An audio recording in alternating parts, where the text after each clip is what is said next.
Pranayama and Fear. Pranayama is the fourth stage of yoga, as described by Patanjali, while the previous stages, Yama, Niyama, and Asanas, lay the foundation with moral principles and physical preparation. Pranayama serves as a bridge between the physical body and the subtle energy body. The word prana refers to life energy, and yama means action, so pranayama essentially means creating energy through breathing practices. From a biological perspective, energy in our bodies is the capacity to perform work. This work encompasses all vital processes, from muscle contractions and nerve impulse transmission to the synthesis of new molecules, maintenance of body temperature, and growth. The primary form of biological energy used by cells to perform this work is ATP, adenosine triphosphate. Most ATP production occurs in mitochondria, which are essentially the energy stations of cells. Here, molecules derived from glucose and fats are broken down, resulting in high-energy electrons. Throughout this process, a constant supply of oxygen is crucial. Without oxygen, the electron transport chain halts, and ATP production drops significantly. Consequently, breathing techniques have a noticeable impact on energy production in the body.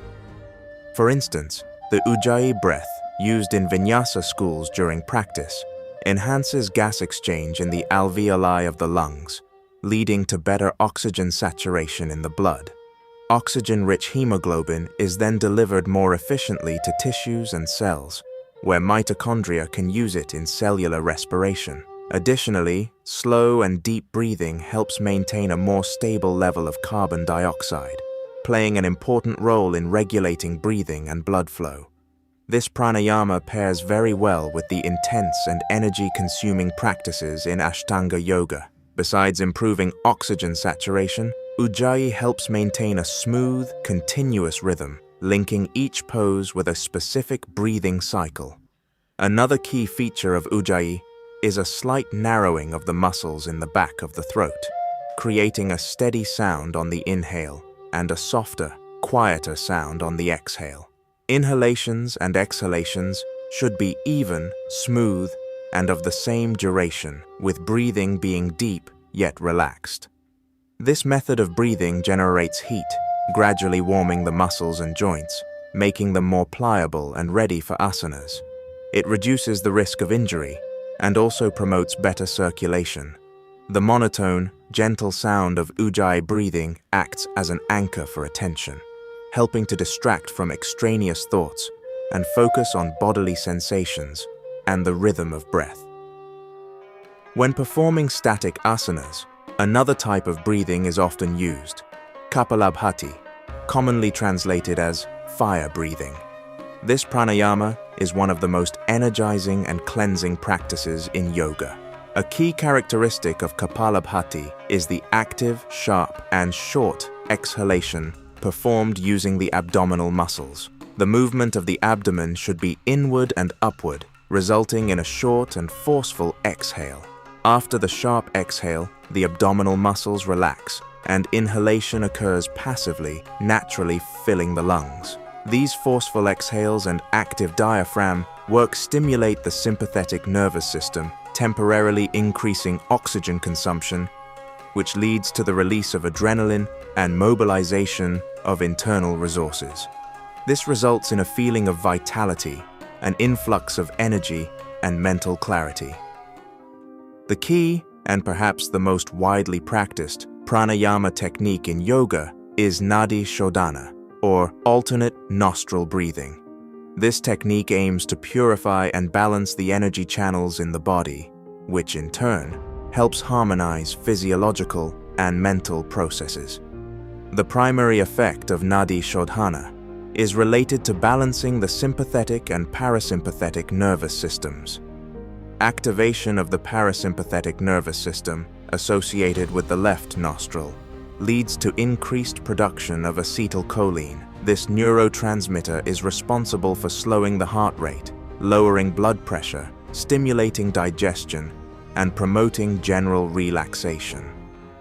However, Gaining experience with pranayama before delving into deep meditation is necessary not only, and not even primarily, as an energizing or balancing practice, but rather as a way to ensure that you can calmly return to your normal breathing at any moment. Pranayama, such as Nadi Shodhana, is not quite meditation yet, but something very similar to it. Here you breathe while counting intervals, and it differs from basic meditation, what is called pratyahara, precisely in this mental counting, which serves as both a crutch and an anchor. During pranayama, you breathe either with inhalations and exhalations of equal duration or with longer exhalations, whereas during meditation, you simply begin to observe your breath, trying not to control it.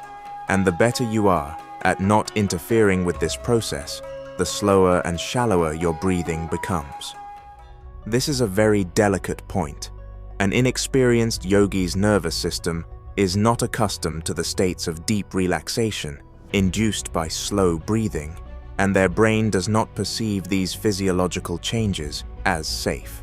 Although the amygdala receives signals about the slowing of breathing, which should indicate safety, it remains in a state of heightened alertness. The amygdala is accustomed to associating any sudden or unfamiliar bodily sensations with a potential threat. At the same time, accompanying sensations of emptiness or disorientations often arise, and since the brain is not accustomed to such sensations, and the deep practice that would teach it to interpret them safely has not yet been developed, the brain may interpret these unfamiliar bodily signals as a sign of impending danger or loss of control. And even if you manage to stay calm despite possible intrusive thoughts, your meditation may be interrupted by an external signal, such as a neighbor upstairs dropping dishes or slamming a door loudly.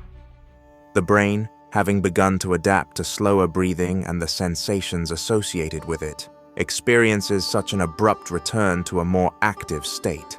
Lacking the experience to safely interpret what is happening, it is highly likely to activate the anxiety center.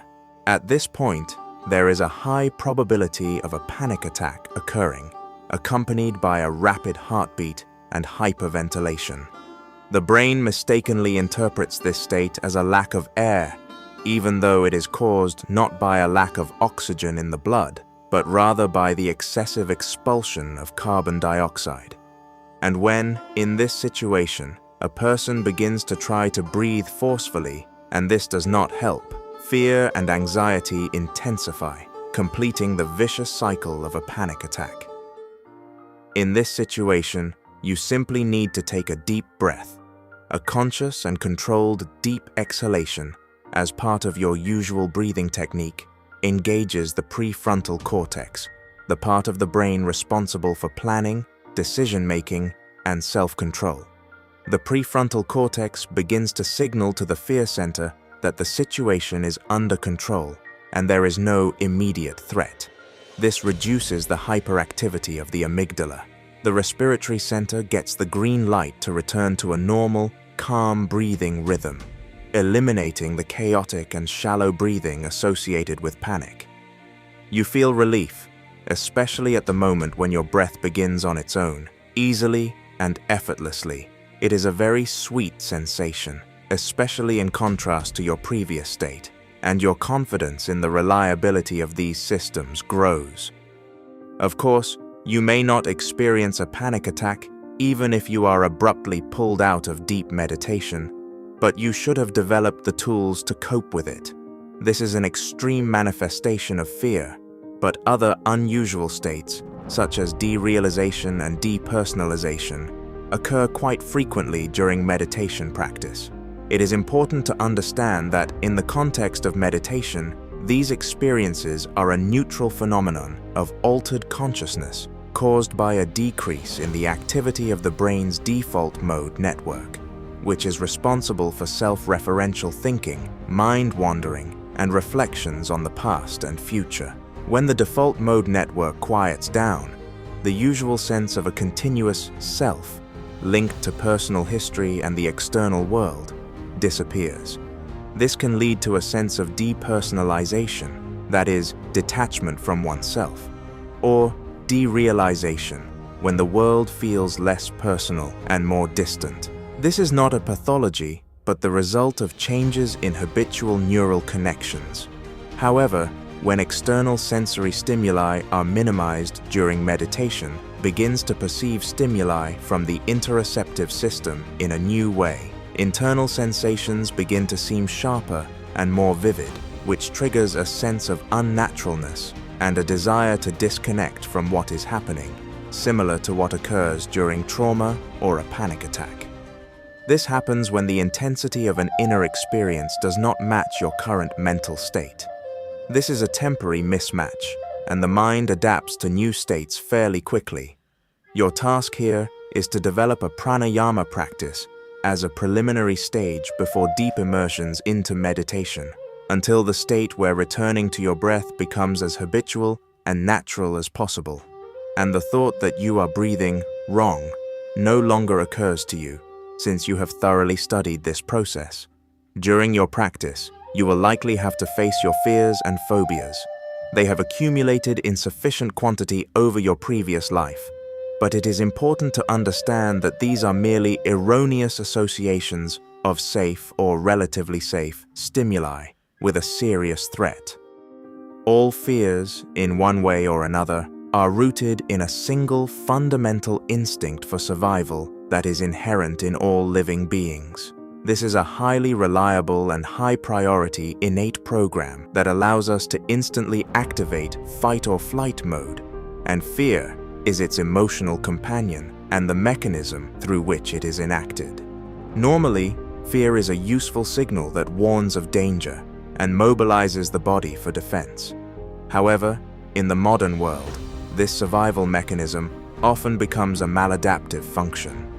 For example, our brain is biologically programmed to fear various things, such as heights or enclosed spaces, or snakes and spiders, things that posed a real threat to our ancestors.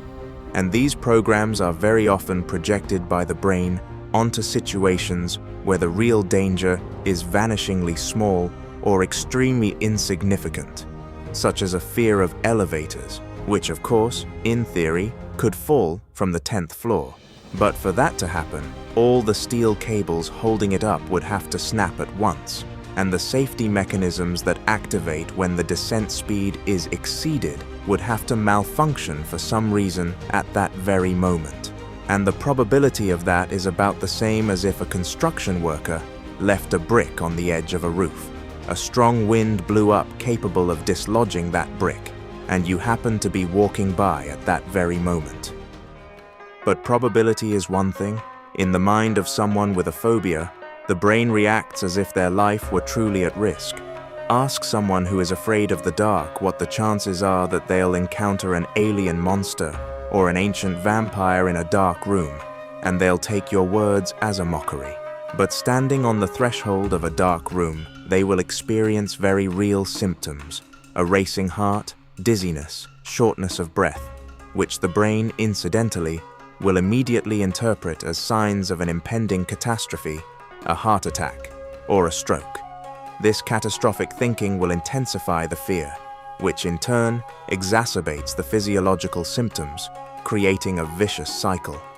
The causes of phobias can vary. It could be a traumatic childhood event, perhaps not even a real one, but simply a scene from a movie. Some people have a genetic predisposition to anxiety. They have a more sensitive amygdala. Others have developed overgeneralization. If they had a bad experience in a crowd once, they assume it will always be bad in any crowd. The example involving darkness may seem like a simple and trivial matter to many, but take the fear of snakes, for instance. It's a very common phenomenon. Many people feel a growing sense of panic when visiting a reptile exhibit, even though their rational mind tells them that thick, sturdy glass separates them from any danger. Moreover, for a jungle dweller, this fear would be completely incomprehensible. However, the moment he finds himself on a sidewalk in the center of a metropolis, with cars speeding by, that very fear will overwhelm him completely. Moreover, from its perspective, the fear would be entirely justified. A collision with a metal box weighing a ton or more is far more dangerous than a snake, which can be defeated with a stick. Other people's fears always seem small and ridiculous, but one's own are always very significant.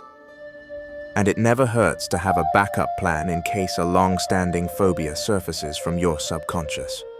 Calm breathing is the universal key to returning to normal. The more refined the skill, the easier it is to return to a normal breathing and heart rate, preventing your self-preservation instinct from triggering a false alarm. Your body, primarily your diaphragm, remembers the correct mechanics of deep breathing, and you don't need to fight anything in a stressful situation. You simply need to start breathing the way you're used to during practice, and your system will return to normal on its own.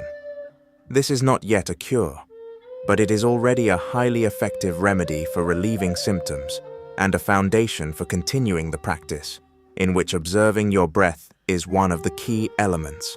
And when combined with following the principles of Yama and Niyama, it provides a virtually 100% guarantee for safe self-exploration.